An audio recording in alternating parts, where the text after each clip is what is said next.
नाज़रीन अस्सलाम वालेकुम, आपकी खिदमत में एक नई वीडियो के साथ आपका मेज़बान हाजिर है। नाज़रीन, केयर टेकर प्राइम मिनिस्टर इनवारुल्लाह काकड़, जिसने अपने दौरे वक्त में पीटीआई पर बड़े जुल्म किए हैं और मुस्लिम लीग नवाज के लिए बड़ी ही सुहूलतें और बड़ी ही राहें हमवार की हैं, लेकिन आज इसने उसी मुस्लिम लीग नवाज और एक कोलिशन जो सेट अप बनकर बैठा है उनकी धज्जियां उड़ा दी हैं, उनको नंगा करके रख दिया है। नाजरीन, आज लगता है इनवारुल्लाह काकड़ ने अपने माजी को साफ कर दिया है। नाजरीन, वीडियो ऐसी शायद आपने पहले कभी ना देखी हो, वीडियो मुलाजा कीजिए, फिर इस पर तफसील से बात करते हैं। नवाज शरीफ साहब ने एक तकरीर की, कैसे उनके डेमोक्रेटिक क्रेडेंशियल्स पे यकीन करूं? सियासी हुकूक गस्ब किए हुए हैं, यहाँ के इलेक्शन ठीक हुए हैं या नहीं हुए हैं, यहाँ के इकोनॉमिक राइट्स और पॉलिटिकल राइट्स वायलेट हुए हैं। नवाज शरीफ जब वो एक्यूजडली आर्मी चीफ और आईएसआई के सरबराह का नाम लेकर उन पे ये इल्जाम है कि उन्होंने जुडिशरी को इन्फ्लुएंस किया, उन्होंने इलेक्टोरल प्रोसेस को इन्फ्लुएंस किया, और चंद माह कबल आपने एक ऐसी कानून साजी का हिस्सा बने जिसके इमीडिएट बेनिफिशियरी वो थे। ये आर्म्ड गोली बुलेट का सहारा ना लेते, ये भी बैलेट की तरफ आते। ये बैलेट की तरफ आ इसीलिए नहीं रहे हैं कि इनको पता है कि बैलेट में सपोर्ट बेस इनको मैसर आनी नहीं है।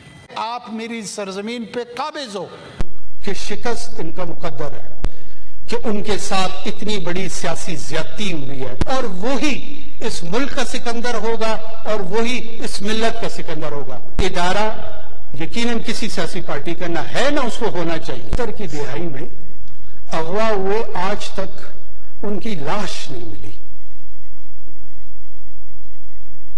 हम बच्चे जरूर हैं, लेकिन हमें याद है कि वो इल्जाम एफएसएफ पे लगा, जो कि जनाब जुल्फिकार अली भुट्टो की एक फ्रंट फोर्स थी। फिस्ताइयत के मुजाहरे मौलाना मुफ्ती साहब के साथ और दूसरे अकाबिरीन के साथ जो कुछ असेंबलियों में होता आ रहा था, उसकी याद दहानी कराऊंगा तो शायद तलखी बढ़े, लेकिन सीखना जरूर चाहिए। हमें इन आमाल से फ्यूचर में अवॉइड करना चाहिए। देखिए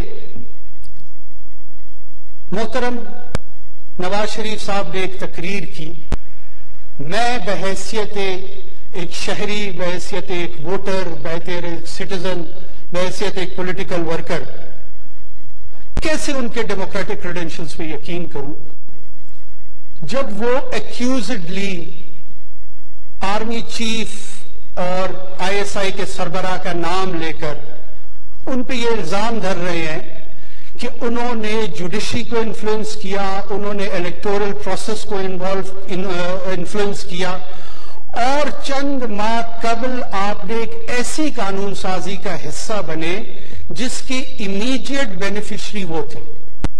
यकीनन मैंने उनका मौकफ ये भी सुना, बहुत सारे दोस्तों का उनका, कि उन्होंने एक एग्जीक्यूटिव के उसूल के लिए उस कानून साजी की हमायत की थी। क्या जो शख्स या जो पार्टी ये समझती है वो इस कानून में एक छोटी सी तरमीम नहीं ला सकते थे कि इस कानून का इतलाक आने वाले आर्मी चीफ पे होगा, मौजूदा नहीं होगा? मिन्नो अन उसको तस्लीम किया गया,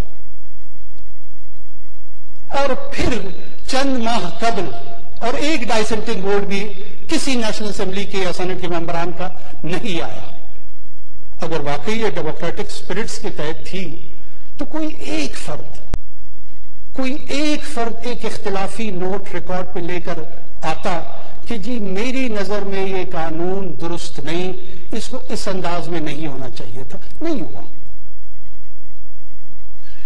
ये प्रिज्यूम्ड एक्सपेक्टेशन थी कि वो ताकत का सरचश्मा है और वो शायद हमें इजी एग्जिट रूट दे देंगे, ये भूलते हुए कि अब यहां पर एग्जिट या रिलैक्सेशन अगर किसी को मिलेगी तो वो कवानीन के तहत मिलेगी, वो किसी इदारे की वजह से नहीं मिलेगी, वो किसी फर्द की वजह से नहीं मिलेगी। माजी में शायद होता आ रहा हो, लेकिन अब इस पाकिस्तान में उसकी गुंजाइश कम है।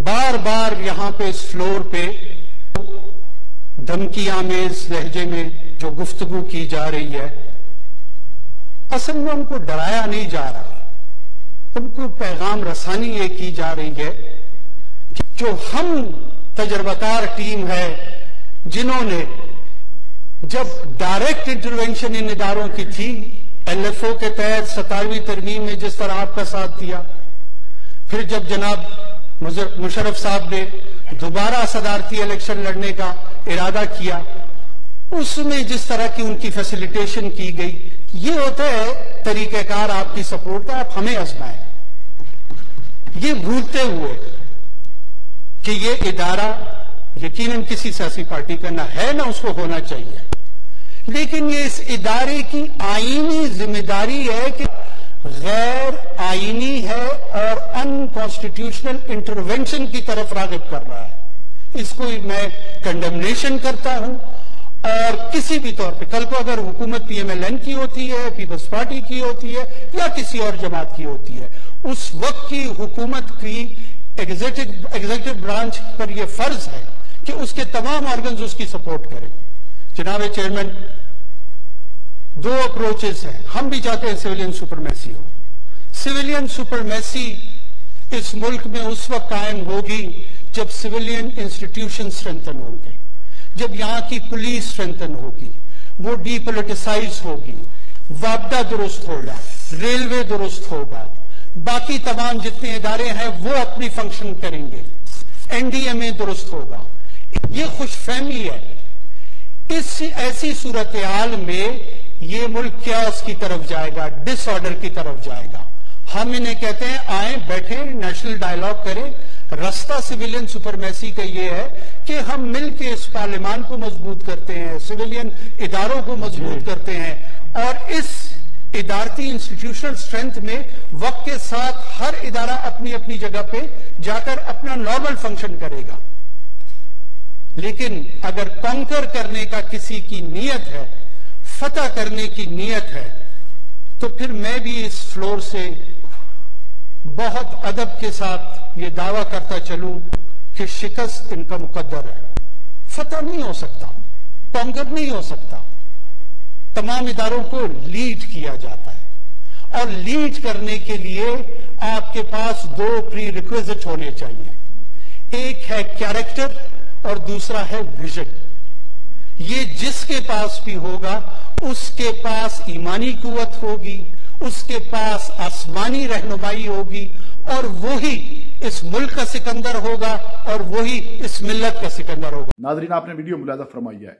नाजरीन, इनवारुल काकड़ का कोई माजी बिल्कुल साफ नहीं। इसने आपने थोड़े से वक्त में PTI पर बड़ा जबरी जुल्म किया और मुस्लिम लीग नवाज के लिए राहें हमवार की। लेकिन नाजरीन, आज की आपने इसकी गुफ्तगू सुनी है कि जिस तरह ये मुस्लिम लीग नवाज शरीफ और शहबाज शरीफ के पोल खोल रहा है, और वाजे वाजे इसने बता दिया है कि ये फार्म 47 की पैदावार है और मैंने इनका भरपूर साथ दिया। नाजरीन, इस वक्त पूरी कौम जानती है मुस्लिम लीग नवाज और ये जो कोलिशन सेटअप है किस तरह अवाम पर मुसल्लत हुआ है, अवाम तो जानती है, लेकिन इनके साथी आज अपने मुंह से इतराफ कर रहे हैं कि किस तरह ये मुसल्लत हुए हैं, जिस तरह इनवारुल काकड़ ने इनके पोल खोले हैं। नाजरीन, आपने ये वीडियो देखी है। इस वीडियो को देखने के बाद आपकी इनवारुल काकड़ के बारे में क्या राय है, कमेंट सेक्शन में कीमती राय दीजिए, और अगली वीडियो तक अपने मेजबान को दीजिए इजाजत। अल्लाह हाफिज।